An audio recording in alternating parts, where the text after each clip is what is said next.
how do I get into the middle of the head without making big cuts on the head? So the ancient Egyptians faced this. When they mummified people, they didn't want to make big cuts in the person's face. And then fast forward thousands of years, and actually surgeons today face the same challenges. They hit upon eventually the same idea. Let's go through the nose. And so they tried to do it, tried really hard with all the tools that they had at their disposal, like this one that's straight and rigid, difficult to get in there and reach around corners and work where you want to work.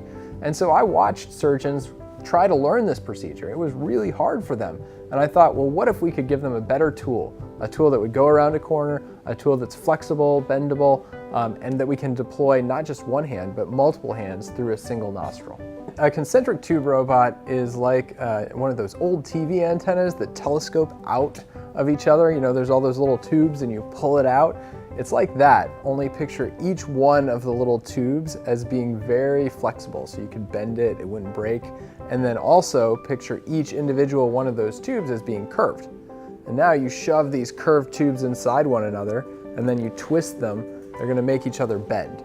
And so in the end, you get something that is the size of a needle, but yet it can bend and elongate in a way that's kind of conceptually like a tentacle. It allows me to reach in places I can't reach. And sometimes the tumor can grow into areas that are not safe to access, such as behind the carotid arteries, up around the optic chiasm, which is where the two optic nerves come together.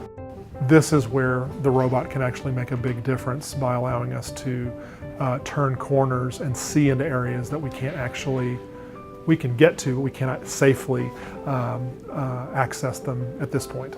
Moving carotid arteries around is dangerous and requires a lot of expertise. This could make that unnecessary and give better results. An advantage of using the robot for this procedure is actually that we can have the robot itself registered to preoperative images. The robot essentially knows where it is in anatomy, and we can make certain areas off limits so that the surgeons don't accidentally hit a critical structure they weren't trying to hit. We can limit the amount of force that the robot's applying so that they don't accidentally injure something like a critical vessel. We've come a long way with this project. There was a lot of work in generating mechanics-based models. Then there was a lot of work in building robot prototypes that were suitable for the operating room. And we now have sterility concepts, and we have actuation concepts like where you put the motors that will actually work with the operating room workflow and provide a good tool for surgeons.